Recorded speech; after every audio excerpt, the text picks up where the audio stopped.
Hi YouTube. I just wanted to make a little video. I'm going to try to be quiet for a second. I had to do my intro. Just the hi YouTube, you know. I got some white clouds up in here now, guys.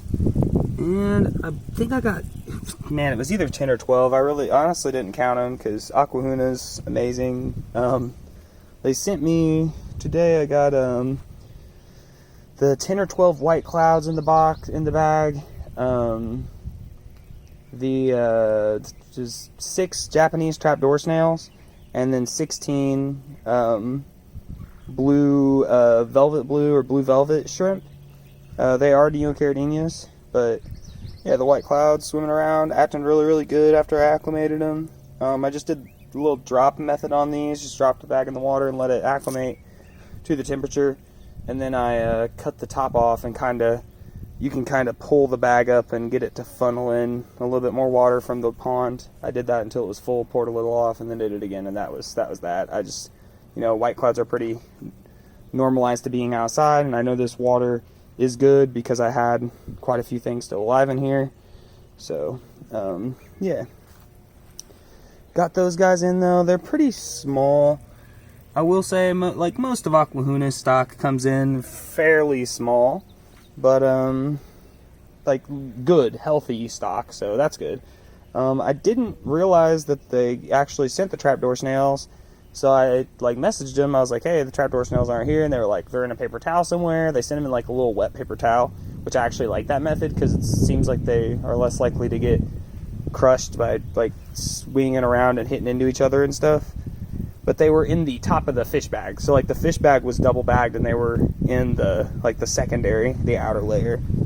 So, I didn't see them initially, and they ended up refunding them to me before I, fast enough that, it was, 30 minutes later, 45 minutes later, I texted them and was like, hey, I found them. And they were like, oh, we already refunded you. So, I mean, they're really cool. They're good about that kind of stuff. I was like, yeah, I really can't find them, because I asked them, I was like, hey, would it be in one of the bags? Because I just had them, floating. The shrimp you don't float. You drip acclimate the shrimp. They send them in the breather bags. I don't know if you guys ever seen those breather bags that they're semi-permeable, so you don't want to put them in the water because it can do some weird stuff. I'm not going to get into the science of what it does. It's something about turning, it's got detoxified nitrogen in there, and it somehow makes it not detoxified or something like that when the air from outside or the water from outside the tank diffuses in, or something weird like that. I'm not sure. Yeah, they always ship these guys in some yellowy green water, so I'm guessing that's some kind of antibiotic to keep them good. But they always come in healthy, and I mean, they're really active already. Just after it's maybe been 6 hours since I introduced them in here, 7. They're already looking really good. The blue velvet shrimp are running around looking really amazing already. I'll take you guys inside. I'll let you see those, of course. It looks like, as far as I'm looking, guys, around at all the plants, the horsetail rush obviously has no problem growing. This thing has new growth on it. This is one of my irises from last year that just actually died back all the way. But I've been feeling the rhizomes on them. It's growing. This one feels like it's still doing good. I haven't seen it shoot any new growth. That's one of the ones I just got from them. And, yeah, it seems to be doing good. This thing's growing. This thing I'm not sure about. It's not dying, but I haven't seen it grow. This thing, new growth.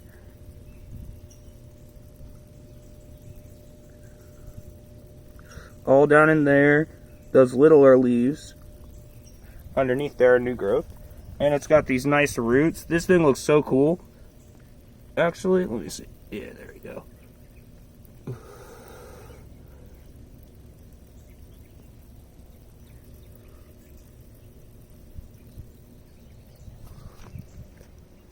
I honestly think that's super cool, how it has the roots growing out of the nodes. And this one kind of does the same thing. You see, it almost wants to grow like a floating plant, which means it's going to give you a lot of good coverage. So there's going to be a lot of good coverage here, and then I'm going to just move my Vallisneria back as it needs. It's going to get spread out. Don't worry too much about that. I'll actually show you guys. I got the buckets made up there, and then got some river pebbles here. My chameleon plant did die. I dug it up the other day to see if it was not doing okay. I don't remember if I did that on the channel or not, but I did dig it up to see, and the root system was rotted. It little bit sad, but I mean, that's okay. This one still got a lot of algae, but I've just been pulling stuff out, like pulling any leaves that fallen out, and anytime this part gets super algae, I pull that out. I got some of those Japanese trapdoor snails today. I'll show you guys those. And look, I did do that thing. I had to pile up these cinder blocks to my cat. Now she just stands here, like right here, and puts her front feet here and drinks. So I'm more okay with that. She seems like she's not gonna fall in. I was getting kind of worried about her, especially when it was like winter time. It'd be like snowing and she's like walking around the rim. I'm like, Carly, you gotta stop, like you're worrying me.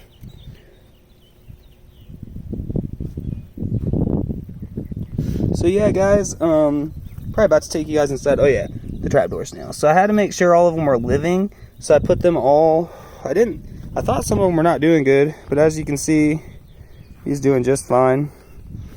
I'm gonna put them over here so they have a lot of algae to eat on. I just put him right inside that basket, and it seems so far, I've put them in the baskets quite a few times and they haven't had any problems getting down. I put 6 of them in here, and there was already a few in here. In fact, I think all the ones that survived last year and some babies that they had are in here. And then I'm putting 2 in this tank to control a little bit of algae. And then later on, when I see some more, if I notice that there's a lot more in that other one, which I already know there are, but I'm just gonna wait for now. For now, I'm just gonna put 2 in here. They should help control the algae down a little bit. There is some pond snails in there, which is fine. And then I put more duckweed. I tried to get most of the duckweed out of this pond. I'm actually gonna clean the rest of it out in a second and see if I can keep this one. I know it won't stay duckweed free because what happens is birds will land, because especially since this is so shallow, I've actually seen birds directly land in these plant baskets. Like until the plant grows out enough to like cover it up, they're gonna probably keep doing that. So what'll happen is they'll get their feet in here, and watch this. Let's see if I can, oh no, nothing stuck. But like these little ones, especially if you have like fur or feathers or something, you get them stuck. See, like that one. These will get stuck on the bird, and then the bird will come back next time and be like, oh, I want to land in this pond instead. We'll land in this one, and there's duckweed over here. So I mean, I'm just assuming, guys, there's gonna be duckweed over here. It's just gonna happen. But that's okay. I'm not really too worried about it.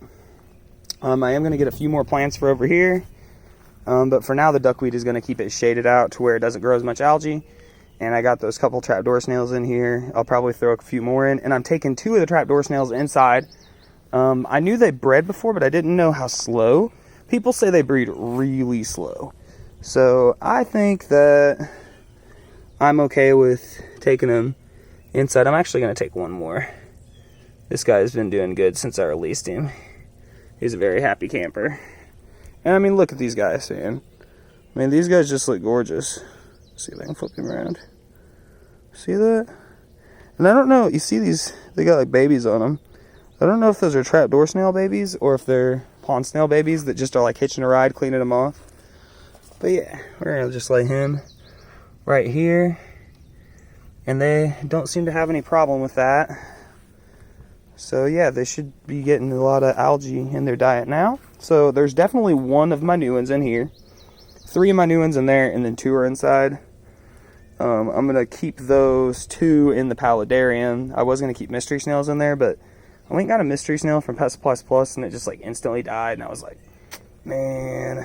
And yeah, I got some guppies, and they weren't doing too great either, so I'm going to I ordered these guys from Aquahuna because I knew they'd come in good, and look at them, they're surviving. Unlike the stuff I bought from Pet Supplies. So, I'm not going to show you guys my girlfriend's license plates, I'm sorry, just in case. I know I'm not a big YouTuber or anything, but just in case. Yeah. So, oh yeah. So let me show you how I set up these baskets.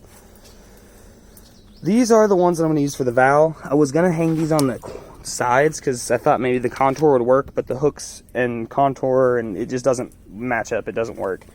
So what I do to make these baskets, just fill them up a whole bunch with the hydroton, the clay pebbles, maybe dig yourself out a little hole, take your plant out of its little thing. It's usually got like a root ball, and a lot of people will tell you to clean all that soil off, but I'm putting this in here with like no bioload. So I put like, I mean, I'm talking, it's like this much soil because I got them from that pond plants place. They were like in really tiny cups. I just went ahead and put the soil down in there. If you have like a pot like this, like, you know, it's like a 6-inch diameter pot or something filled with soil, and it's 10 inches tall and everything, you do not want to put all that soil in there. But like, just take the most minimal amount of soil you can in the root ball and tuck that down in there. It'll give us something for the roots to feed on while it's getting, you know, some fish poop built up for them. And then after that, I kind of cover them up with the hydroton pebbles like so. You know, obviously, like, use the stick for reference, you know. Put it in the hole, put it in the hole, and then you shovel some stuff over it a little bit. Be gentle with it. Usually I'd use 2 hands, obviously.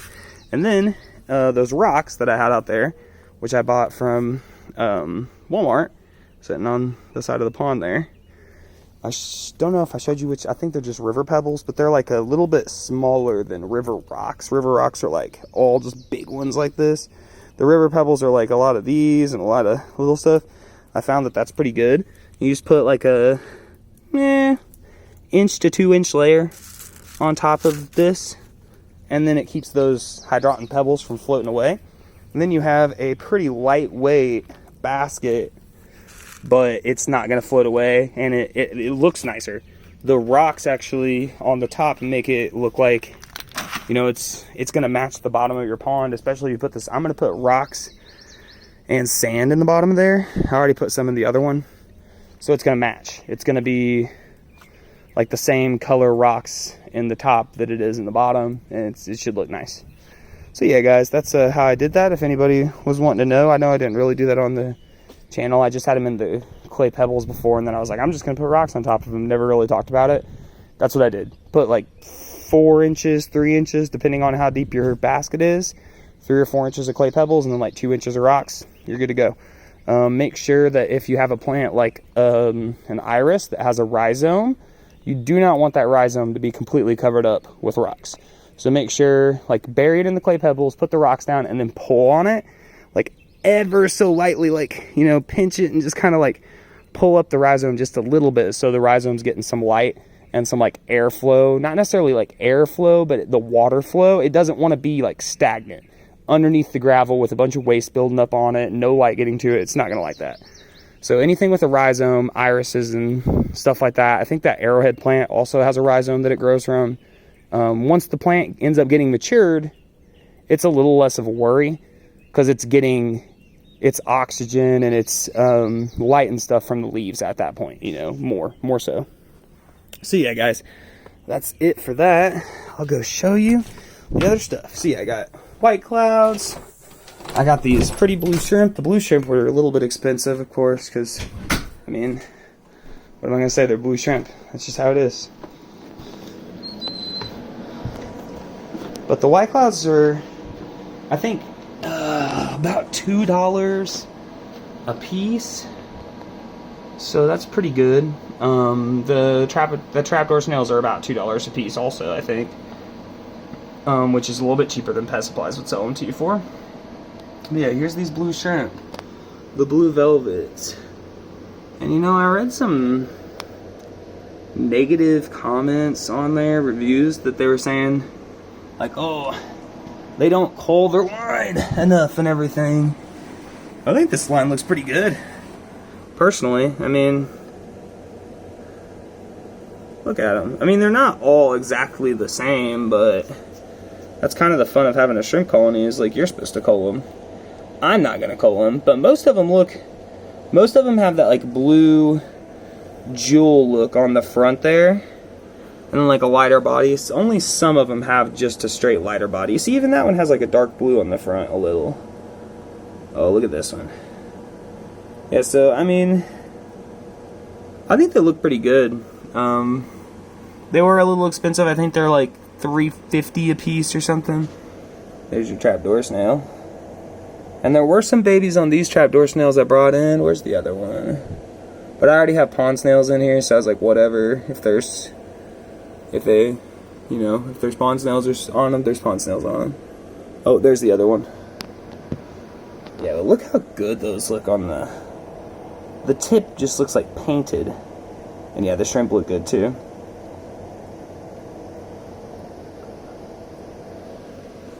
Let's see. They're so active that I cannot get like a picture of them. They just keep moving. I cannot get like a oh.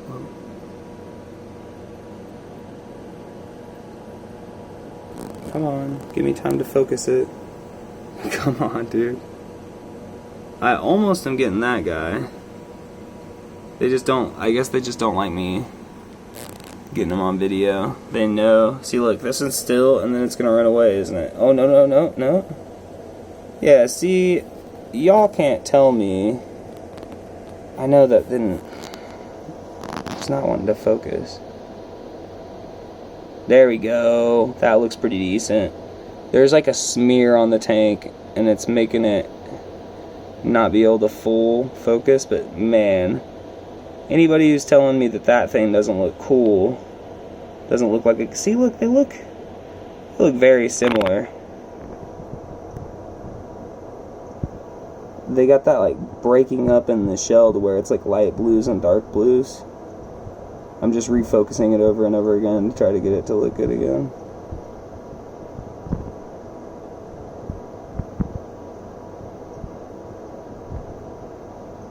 Yeah. Anyway, guys, that's my video. I've made a long enough video. Yeah, there we go. Refocus. This is how this tank's coming along. Pretty normal. It's just going to be grow out for the bristle noses. I just have the shrimp in here because I don't know if the paludarium is ready or not yet for living creatures. So yeah. It should be soon though. So stay tuned. I got some stuff to put in it. I'm gonna buy 2 guppies and probably throw them in here also. I'm gonna maybe buy them off of like Twin City Guppies, and I'll do an unboxing for that. I've already done Aquahuna unboxings, a couple of them, and you guys know how I feel about them. They're really good. Aquarium Co-op signs off on them, so that means that I love them. So anyway, have a good night, guys. Enjoy your YouTube time, and I'll post on the other channel probably sometime tonight. Peace.